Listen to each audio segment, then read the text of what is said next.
जनाब आज मैं आपके साथ बात करूंगा वो 11वां लेक्चर हमारा अंग्रेज़ी ज़बान के हवाले से, वो जो मैंने आसान इंग्लिश कोर्स से शुरू किया हुआ उसका 11वां लेक्चर है। और मैं आज आपके साथ सिंपल फ्यूचर टेंस पे बात करूंगा।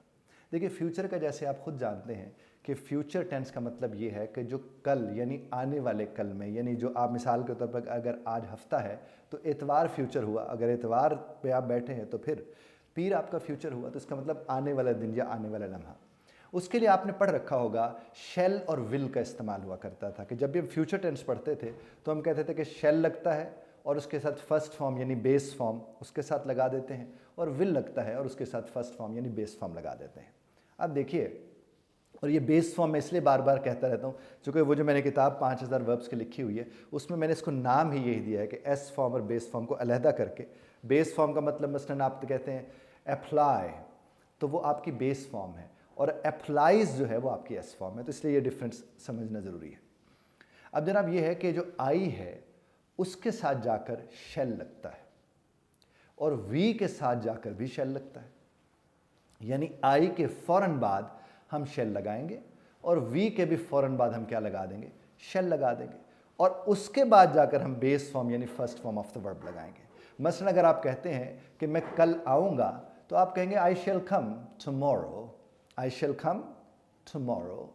और अगर आप कहते हैं हम कल आएंगे तो आप कहेंगे वी शेल कम टुमारो।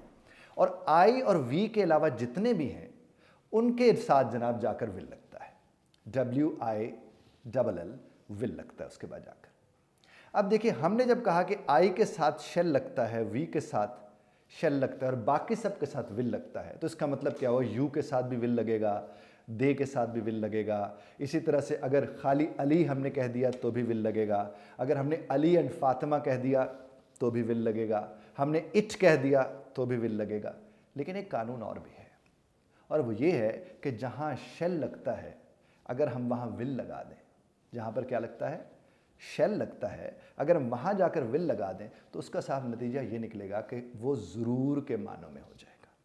यानी अगर आप कहते हैं आई शेल कम टुमारो और आप नहीं आते तो आप कह सकते हैं कि जनाब मैंने कहा था कि आई शेल कम टुमारो, मैंने तो नहीं कहा था कि आई विल कम टुमारो, क्योंकि शेल की जगह विल लगेगा तो वो ज़रूरी हो जाएगा। इसी तरह जहाँ विल लगता है वहाँ शेल लग जाएगा तो वो ज़रूरी हो जाएगा। और आप कानून की किताबें देख लें कि जहाँ पर वैसे विल लगता है वहाँ आपको शेल दिखाई देगा, the constitution shall, the rule shall. हालांकि लगना तो वहाँ पर विल चाहिए, लेकिन वो शेल क्यों करार देते हैं उसको, क्योंकि वो कानून के साथ जुड़ जाते हैं। और इसके साथ एक कहानी भी जुड़ी हुई है जो मैं आपसे अर्ज़ करता हूँ, और ये कहानी से आपको ये सारी चीज़ें याद रह जाएंगी। अब मुझे ये नहीं पता ये कहानी हकीकत पर मबनी है या नहीं, लेकिन याद रखने के लिए तो है, हम देख सकते हैं। हुआ जनाब यूँ के कहते हैं कि बरतानिया की कोर्ट में एक खातून आई और वह सामने खड़ी होकर कटहरे में एक साहब से कह रही हैं जो उनके बिल्कुल सामने खड़े थे कि ये वो आदमी है जिसने मुझे कहता रहा कि मैं तुमसे शादी करूँगा, और आज देखिए मुकर गया ये। हाँ जी, यानी वो शायद पंजाबी में कह रही होती तो वो कहती कि वेखो नहीं हुण मुकर गया आज, वो सामने खड़ी होती। तो उसने कहा साहब आपने इनसे ये बात की थी? वो आगे से साहब कहने लगे कि जी मैंने बिल्कुल इनसे बात की थी, मैं इनसे सारा वक्त ये कहता रहा कि आई शेल मैरी यू, और एक दफ़ा भी मैंने इनसे नहीं कहा कि आई विल मैरी यू। पूछ लीजिए, ये सामने खड़ी। तो वो कहते हैं कि उसी की बुनियाद पर उसके हक़ में फ़ैसला हो गया था। तो अब देखिए, अब इसको आप अपने यहाँ इस्तेमाल मत कीजिएगा, लेकिन आप इसको समझ सकते हैं इस हवाले से कि उसकी बुनियाद पर कहते हैं कि कानून की कुतुब में फिर शेल को इस्तेमाल में लाया गया ताकि चीज़ें आगे बढ़ सकें। तो मैं बार बार कह रहा हूँ कि ये वाक़या कि मुझे सदाकत का तो इल्म नहीं है, लेकिन इससे आप सीख ज़रूर सकते हैं, समझ ज़रूर सकते हैं। अब आपने करना क्या है, वो जो मैंने आपको शुरू में अर्ज़ किया था, जब मैंने आपको सिंपल प्रेजेंट पढ़ाया था, मैंने आपको सिंपल पास्ट पढ़ाया था, फिर मैंने आपकी खिदमत में आज जो पेश कर रहा हूँ सिंपल फ्यूचर, तो आप अब उसी तर्ज पर इसे देखेंगे तो आपको आसानी होगी।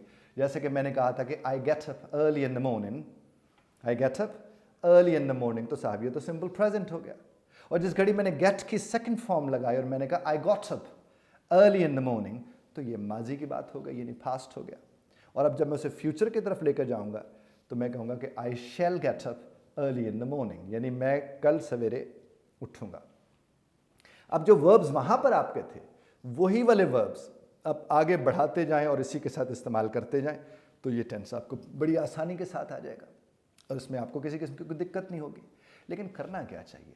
अब मसलन यहाँ मुझे कोई खातून बैठी सुन रही हैं जो कि घर में होती हैं, हाउस वाइफ है और घर के काम काज करती हैं, तो वो फिर क्या करेंगे, वो आई शेल लगाकर कल के दिन के जितने काम हैं वो आई शेल लगा कर करती चली जाएगी। मसलन I shall wash my kitchen tomorrow. अच्छा, वो कहती है आई शेल कुक, जो भी वो पकाना चाह रही हैं उसका कहते हैं आई शेल कुक, जो भी चीज़ पकाना चाह रही है उसका नाम लगाकर वो कह देगी टुमारो। इसी तरह से कोई साहब बैठे हैं जिन्होंने कल ऑफिस में जाना है और अपने ऑफिस की उनकी प्लानिंग चल रही है, तो वो क्या कहेंगे, आई शेल लगाकर वो उसको करते चले जाएंगे। और अगर वो विल भी लगा देंगे तो वो ज़रूरी के मानों में चला जाएगा, खातून के हवाले से भी, साहब के हवाले से भी। इस तरह कोई बच्चा है जो सुन रहा है और वो कहते हैं मैं कल फलां चीज़ की तैयारी करूँगा, तो वो भी उसी के मुताल्लिक करेगा। तो साहब वर्ब्स, आपके पास वर्ब्स हैं, आप उनको इस्तेमाल करते चले जाए, आपको एक लम्हे को दिक्कत नहीं होगी। और तीसरा काम आप इसमें जो अहम कर सकते हैं वो क्या कर सकते हैं कि आप अपना जो फ्यूचर का प्लानिंग है आप उसको कीजिए ना इसकी मदद से। जो जो दिमाग में आता है कि मैं ये करूँगा, मैं वो करूँगा, मैं फिर वो करूँगा, मैं फिर ये करूँगा, आई शेल लगाते जाइए और करते जाइए। और साहब ज़िंदगी शुरू आई से होती है, ख़त्म भी आई पर होती है।